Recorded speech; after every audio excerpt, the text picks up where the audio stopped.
History at High Noon for April. Your announcement, on May the 22nd, the program will be Exploring Area Place Names. How places and streets and areas in this area got their names. June the 26th will be These Women Did It, about our new exhibit. These are women that made a difference in Coffee County and how they did that. Historical Society meets June 17th, so if you're a member, please come to the meetings at 10 o'clock that morning. Okay? Today, we have one of my favorite people. I told him when he came in, since Mary Clyde Scott's gone and Mr. Trial was gone, he's my go-to, and I hate that he's moving all the way to Fargo. But today, Chris Adams is going to be speaking to us about wiregrass agriculture and whatever he feels led to say. Well, thank y'all for having me here today. It's always a pleasure for me to come out and speak with y'all here at the museum. I think Miss Carol knows this. When I was real little, I started coming up here and volunteering any chance I got. Same thing out there at General Coffee State Park, which is where today I work. Today is my official last day at General Coffee before I move on down to Stephen Foster State Park in Fargo, Georgia. I was telling some of y'all a minute ago that population 282 is about to be 283 as of next Friday. So they high class down there now.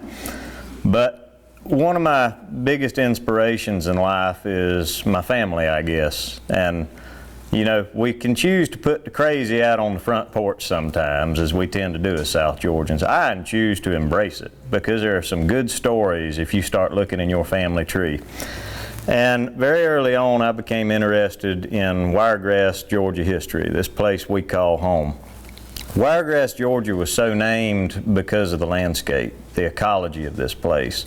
Out in the pine barrens, the flatwoods, we have a little plant that's long-stemmed, wiry grass called wiregrass. And that's what the pioneers associated this place with most often. So it got the name, wiregrass. And that kind of goes hand in hand with my interest here, because you can't talk about a place without talking about the people that live there. You can't talk about the people that live in a place without talking about that landscape that shaped them. So I think my interests, they mesh well when I go and do public speaking events and present this to a lot of folks. And that's what I've had the opportunity to do out there at General Coffee for just now 2 years. Some of the biggest advancements we've made out there, we have redone some of the historical areas on our Living History Farm. We established a new garden fence out there. I brought this up to our manager, Michaela Spencer, who's here with us today. We sat down and discussed it. We got with the Friends group, who then were able to acquire a grant to actually get a new fence to be put up. And it's a period correct style fence to go around our little truck patch / herb kitchen garden. The plants that are in there right now are things that pioneer women would have used daily. Everything from yarrow to mint, catnip, all sorts of herbal plants that they use for different remedies. In the garden as well, we've used a lot of heirloom seeds, of which I've been fortunate to collect over the years. You could have told me 10 years ago you were going to be a seed man, and I wouldn't believed it. Because, you know, I grew up on a little farm. I call it a hobby farm. We weren't major producers. If anything, we were about the closest thing you could find to sharecroppers in the modern time. We had chickens, we had hogs on occasion, but it was just enough to get us some eggs, get us some meat. So when I became interested in history as a child, my interest sort of just spiraled out of control. It went from living history, reenactments, putting on the clothes they wore and teaching people about battles and, you know, historical things. And now today, it's become something altogether different. I talk about agrarian lifestyles, the folk ways of local people that homesteaded and pioneered here. And seeds are a part of that. I was given some years ago one of the first heirloom seeds, local heirlooms, and I don't mean what you can go to Lowe's and buy that says heirloom on there. I mean, some old farmer kept this, his son kept it, and they kept granddaddy's seed going. So I was given this strain of white corn that my buddy, he got with the name Altima Hall white corn. It's a flint corn grown by a pioneer family in Appling County, and just like I said, passed on.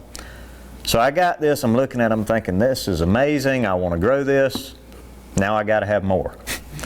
And I started seeking out every old timer. I mean, I probably aggravated the snot out of some old timers at gas stations and feed stores, because I'd stop them and I'd talk with them at random. I'm like, hey, do you have any old seeds? And they'd look at me like I was crazy, because what 20-year-old young man is going to come up to you in a Tractor Supply and say, do you have old seeds? That don't happen nowadays. I am that weird 20-something-year-old man that comes up to you and asks that kind of question. And I'll tell you a story about one particular seed, and I won't drone on about all the others, but I learned from Teddy Birch in Atkinson County, a cousin of mine. He said, have you ever heard of those Jody Corbett peas? I said, no, I can't say I ever have. He's told me a little about them. It was just enough to kind of hook me and get me interested there. So at the time I was working in the livestock feed industry. I was going around delivering to places and farmers, and I had to go pick up some feed down there in Pearson one day at the feed store. And I asked the man behind the counter, I said, do you know where I can get any Jody Corbett pea seeds from? He thought for a minute, he kind of looked off in the distance. No, I don't know where. No. So I kind of blew it off. A couple weeks go by, I had to go back down there. And a different man behind the counter, I asked him. I knew this gentleman. He said, no, I don't really know where you can get those from. Okay. If you've learned anything about me so far from me talking, it is that I am hard-headed and persistent, and I will find what I'm looking for if I have anything to say about it. About the third time I go down there, same gentleman as the first time, I asked him again. I said, do you know where I can find any of these pea seeds? I've looked everywhere. I've flipped every rock and log in a 100-mile radius. Ain't nobody got seeds that they want to give me. Do you know where I can find any? He said, well, how many you want? I said, 2 or 3 of them. I don't even care. Just enough to start me a plant at this point. And while he's listening to me, he reaches up behind the counter and pulls down a jar and starts pouring some in a little paper bag for me and hands them to me. He said, here you go. So persistence pays off. It does. And I've probably grown more Jody Corbett pea seeds over the last 3 or 4 years than I think anybody else today is growing. And I'm doing that to preserve these seeds. So these are the types of things we're growing out there at the park, and are going to continue to grow out there at the park even with my leaving there. I'm going to make sure they're well stocked with seed to get them through the years and do that interpretive garden. But as you can tell, my interests are deeply rooted here in South Georgia. My family goes back 10 generations in this part of the state. I'm the 10th generation of my bunch to be here in Coffee County. They settled here long before it became Coffee County, when this was still very much Indian territory, as they called it then. And one of those pioneering families I'm related to are the Meeks, Charles Meeks, who was my 6th great-grandfather. And the cabin that resides out there at General Coffee State Park is the cabin in which my 6th great-grandfather lived in. And doing reenactment events and living history things out there, I've been privileged to stay in it. And more recently, we had our Pioneer Skills Weekend just a few weekends ago. Me and a few of the other docents, we stayed in there. And it was about midnight. I think everybody was asleep. And I was laying there on top of that rope bed in the Meeks cabin. I was just staring up at the ceiling. There was still a crackle of firelight and hearth there, and a low candle burning dim, and it was quiet. I could hear the chickens out there on the farm just kind of cackling on the roost, and the old hog would grumble or grunt every minute or two. And there were no cars at that particular moment. And I just sat there laying and taking in that moment and thinking, I am not the first person in my family to have been here and done this. That it all felt right at that moment. And that's one of the reasons why I do these living history events, is I can come about as close as I can to getting a taste of that. And don't think for a second I'm romanticizing any of this. They were hard times, they were hard people made by those hard times. I got to thinking though, when that house was built, long before this was a county, when they settled here, there was still fear of Indian attacks. There were, vigilantes, marauders, there were people just roaming around up to no good. But these were some of the most hospitable people anywhere on earth, as described by some surveyors and travelers. Said they'd open a room to you even if they didn't know you. And it got me to thinking, laying there looking at the ceiling, you know, the day and age we live in now, it's a rough time and unpredictable time, but I think we still have some semblance of that culture left here, to where we're kind to neighbors, we open doors for folks, we're kind to one another, even if we don't know one another or if we have differences. And these people are that. I choose to embrace that every day in my life. When I do these school programs, I want to instill a little bit in our youth and our young people, because this is where they come from. This is a part of their past. This is still a part of their present. We tell these stories to remember those that came before us. I was talking with a gentleman the other day at the park, talking about Meek's Cabin again. A fella come up there, and my naturalist out there, he called me on the phone. I was over on the other end of the park doing something, and he said, "Hey, I've got some people here that want to look in the cabin."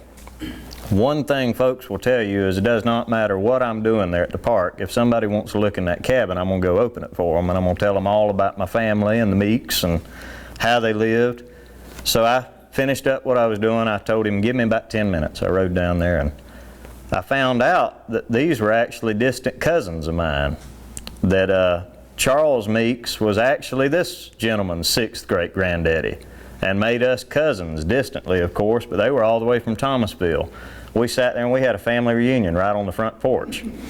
So I like sharing that with folks, and you know, it helps people remember too. When you give them something they can remember, they'll carry that story with them for a lifetime.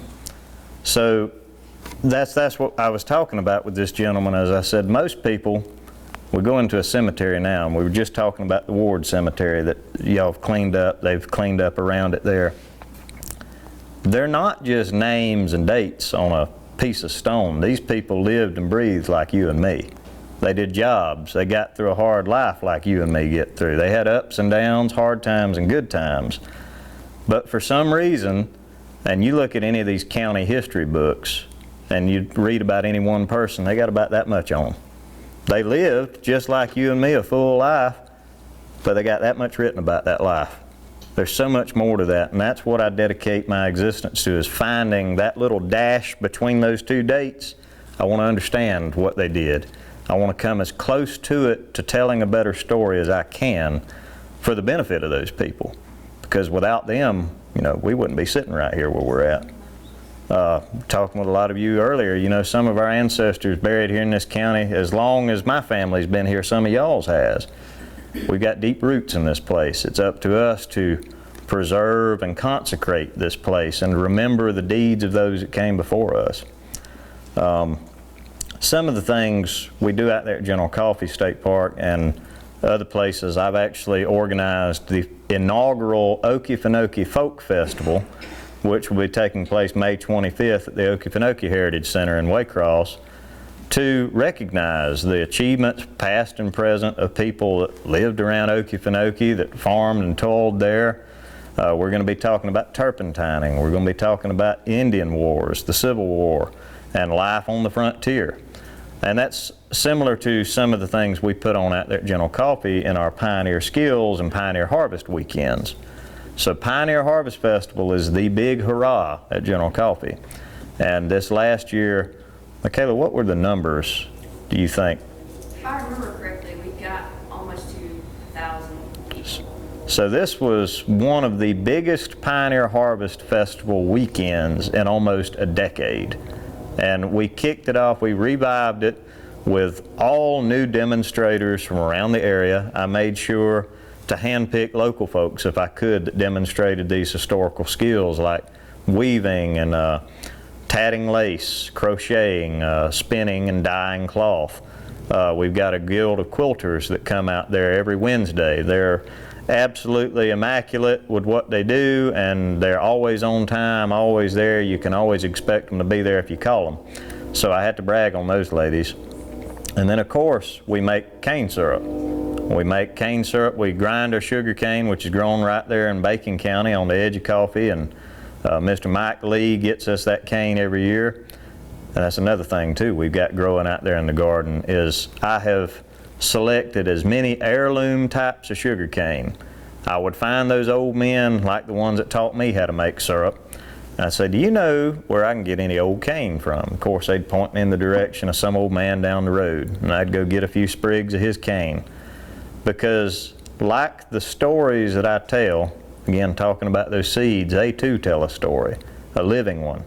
When you can tangibly hold something that was held by your forebears or those that lived alongside of your ancestors, it's an amazing thing to think this is truly living history. I can don the clothes of these people, I can act, I can do first person interpretation, but at the same rate, I'm never going to be an 18 whatever. But that seed is identical as when they planted it in the ground. Same with some of the animals we've got out there. We hope to incorporate Ossabaw hogs, which is what I raise, my granddaddy raises there at the house in West Green. And Ossabaw hogs are a heritage breed off of Ossabaw Island. When the Spanish missionaries came to that island in the 1560s, I believe it was, like on all the barrier islands, they let pigs go because it was a source of food. When they would come back along their stops or routes along the coast, there'd be pigs to eat. Well, those pigs remained unchanged from the 1560s to present day because they were a closed population. They're directly descendant of animals brought to the Americas via the Canary Islands off the coast of Africa, and then via Indonesia and Polynesia, places like that. They're Asiatic hogs is their ancestry. So that's about as close as you're going to get to the original piney wood rooters that we had around here. And until 1930 or so, our wild hogs were piney wood rooters. They had no outside influence really other than what maybe the English brought in. Excuse me, I'm going to take a sip of water.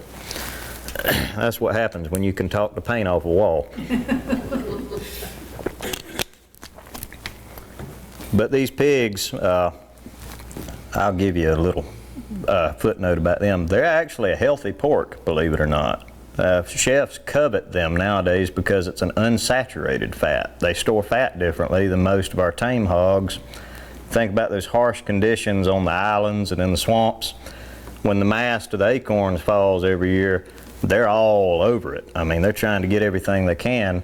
So when they put on weight, it typically puts on quicker and much more with a little less food. Whereas your tame pigs, you have to keep piling it to them for them to keep that weight on. Some other things we got out there are the chicken breeds you'll see in the coop. That was another project which we were instrumental in getting accomplished during my time there. We rebuilt a chicken yard to the specs of about a 1920s, 1930s chicken run with a little coop in the middle. And we have Dominecker chickens, or Dominick chickens as they're called. That's America's first chicken breed. That was developed right here in the 1600s. We have a couple of Dorking hens that are in there. They can be traced back to the Roman times. They're so old of a breed. That would have been some of the first chickens that the colonists brought over and that early settlers would have also had. And probably one of my favorites to talk about. I'm one of few people that hand shear sheep anymore, and there's a reason for that. Know that is true. But we have 8 Gulf Coast sheep out there at the park. And the Gulf Coast or Gulf Coast native sheep are a breed that very few people recognize or have ever heard of. When our ancestors came to this part of the state, there were wild cattle, hogs, horses, goats, and sheep. And that was mainly because of the early Spanish explorers, earlier English explorers, and both native people raising those animals. Well, the sheep caught on in popularity. There was a time when there were more sheep than there were cattle or people here in South Georgia. If you can imagine going out into the flatwoods and seeing a few hundred head of sheep just roaming out there feeding on wiregrass and palmettos, if I had a time machine, that's what I'd go back to look at, is just odd stuff like that. But the old timers would say they thrived on neglect. I had a buddy from West Texas tell me one time a sheep is born looking for a place to die. Well, that's true with most sheep, except Gulf Coast. Gulf Coast are the hardest, rangiest little things.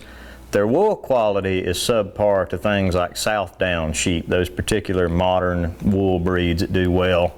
But remember, you're not going to have a good English sheep that does well in this environment. You want the animal that excels in this environment, and that's what they had. These sheep that the pioneers were raising, they had no knowledge of true breeds back then. You know, Joe down the road's got some pretty good sheep. We want to get one of his rams and cross it over mine. So eventually they had their own little land race breed going on, which is what we now recognize as Gulf Coast. But they would round them up once a year, right around the end of April, early part of May, and they would drive them with whips, just like they would drive the cattle. They had long plaited cow whips, 18 and 20 foot long, popping over the heads of those sheep. And they had a bellwether, and that was the old castrated ram that was walking ahead of the group and leading them to these pens. He knew his job every year. And when they got to the pens, one by one, these fellows would throw them up on a table similar to one about this size, and they would lash their legs to a sapling pole. Now they'd flip that sheep like a vinyl record. They'd snip one side, flip him over, snip the other, take the fleece, untie him, and toss the sheep back out. That was their once yearly haircut. We replicate this and have at the park the last 2 years. This year we of course use modern shearing methods because it goes a lot quicker. But we did do a historical demonstration to give people the idea of how this was done. And folks responded to it exceptionally well. They really enjoyed seeing that. I've been privy to do events like that at other places like the Georgia Museum of Agriculture down in Okefenokee before. And these things that we think, oh, well, there's a reason we don't do this anymore. Well, there is. With modern technology, we've gotten soft in a lot of ways. We've gotten to where we like easy. And that's great and all, but remembering the past achievements and what was done by our forebears and showing that to younger people helps to better tell that story. If you gather nothing from what I've said today, a good story is worth more than gold. And I like to tell mine well. And that's one of the reasons I did so well in Okefenokee prior to me coming back to Coffee County. For three and a half years, I was a guide down on the east side of the swamp. Every day I took people from all over the world, all over the country and the state of Georgia, out onto Okefenokee. And for as much as I love home, there's a part of me that equally aches to be in Okefenokee as much, because it is one of the most serene places I've ever been. It's one of the last truly wild places in Georgia. You can go to Appalachia, you can go to the Blue Ridge Mountains and be right smack dab in the middle of a wilderness area and you'll see a road. You hear airplanes, you hear cars. I was down there the other day working on trying to move some stuff down, getting ready for me to move in. And I listened, and all I heard were bugs. I heard alligator bellow off at a distance, barred owl call out. Not an airplane, not a car, didn't hear chatter of people. That does something for your soul. And there are a few places in Georgia where you can truly get that anymore. And also, the importance to me is telling that cultural story of the swamp. The people that lived in Okefenokee were the same people that lived here.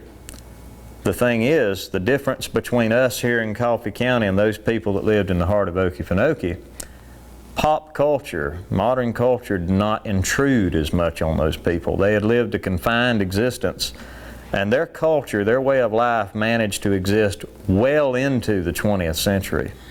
Where by the 1930s here in Coffee County, some rural farms had electricity. Some had running water by the 1940s. Now mine didn't, of course. We were still plowing mules by 1970, I think, and had an outhouse still on the place till 1968. But that's to say that there are still glimpses of that old culture, that old way of living that raises its head every now and again. But Okefenokee was one of those last places that was a holdout. It was like a time capsule. And I love telling that story to people. And one of the things I'm looking most forward to going down there, in my whole career, I have not really been able to expound much on the Seminole War. That is kind of the forgotten era of Georgia history, Lord only knows why. But yes, there were atrocities and things that occurred, but that story needs to be told too. And I'm looking very forward to expounding on that to visitors and guests that come in to see those programs down there. But at this time, I would like to take any of y'all's questions. Is there anything I've talked about, anything y'all want to pick my brain on while I'm here, before I turn it over to my manager to give some closing remarks? Just don't ask me my credit score. I won't give y'all that. Do you have watermelon seed? I do, and what I'm growing this year is Georgia rattlesnakes, they're the watermelon, they're long striped ones, and I got one that was developed in Sumter County right after the Civil War called Cleckley Sweets, and they're hard to find. They're a thin-shelled watermelon, almost like a greenish-gray color, but they're supposed to be sweeter than anything you can get on the market now. But it's one of those things, you have to grow them on your place because they don't have a shelf life. There's no traveling and, you know, selling them at a farmer's market kind of thing.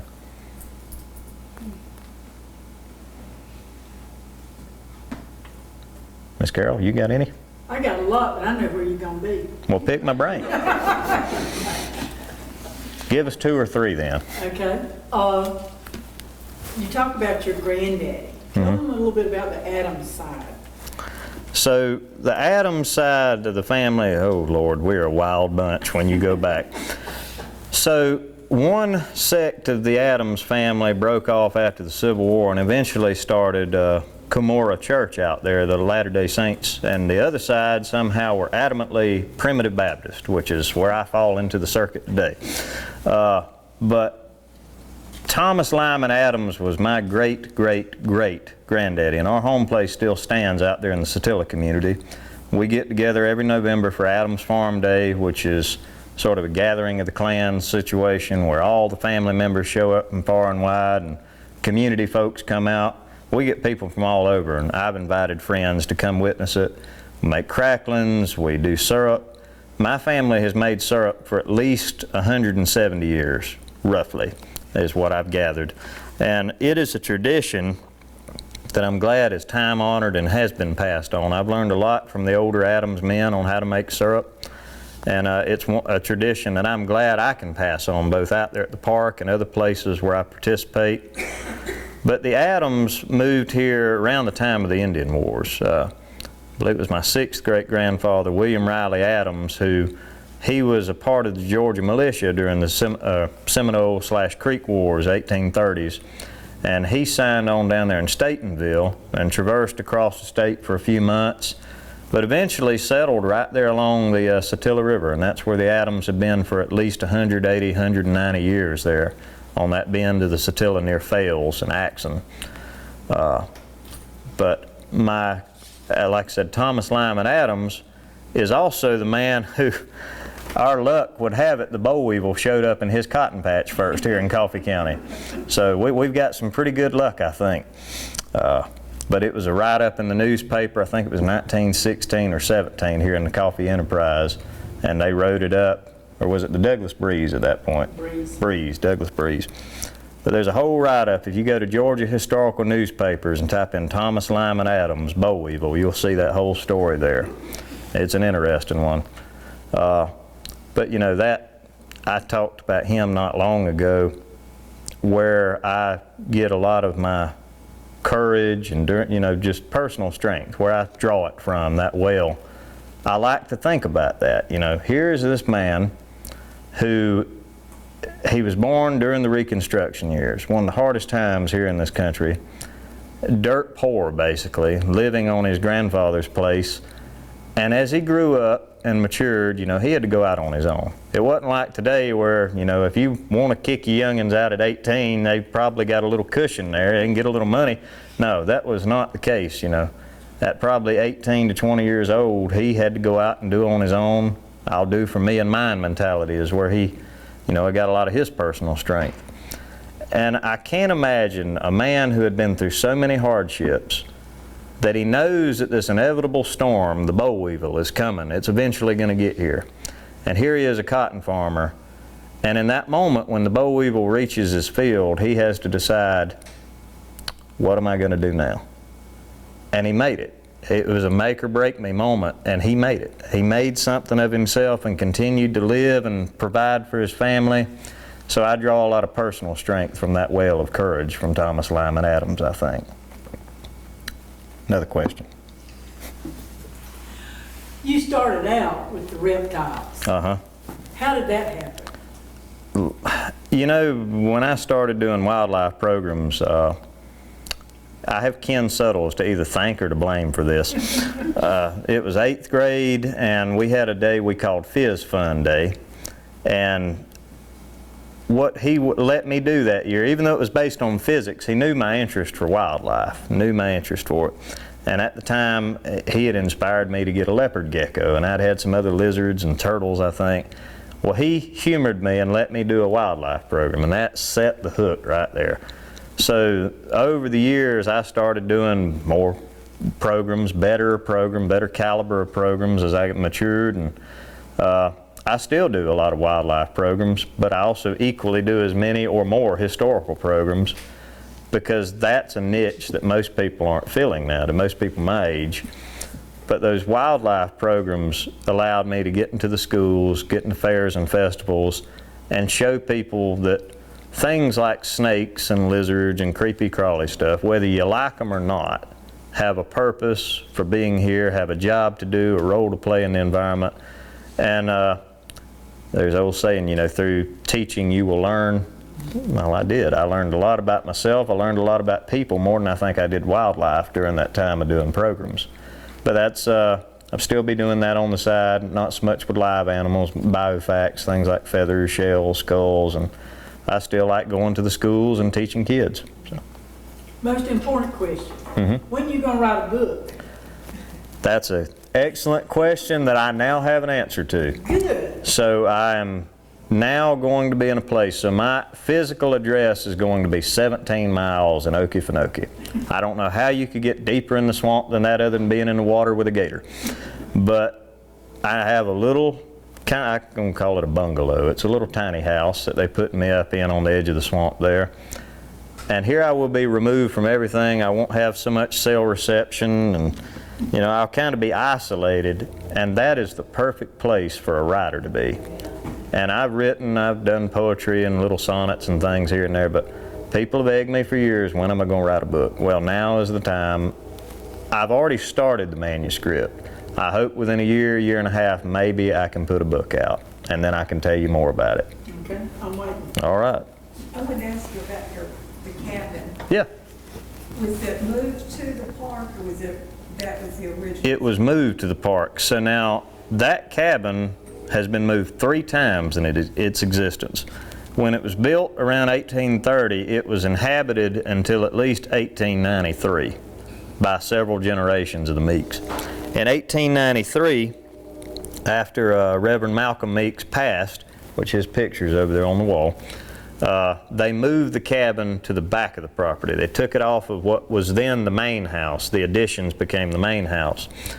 And I suppose that tenants lived in that house until about 1974, 75, at which point I think the Douglas Lions Club and the Kiwanis got involved. They moved it to downtown Douglas. 1954. 54, Or the okay. Centennial. The Centennial, that's what it was. Headquarters. And then later on the Bicentennial headquarters.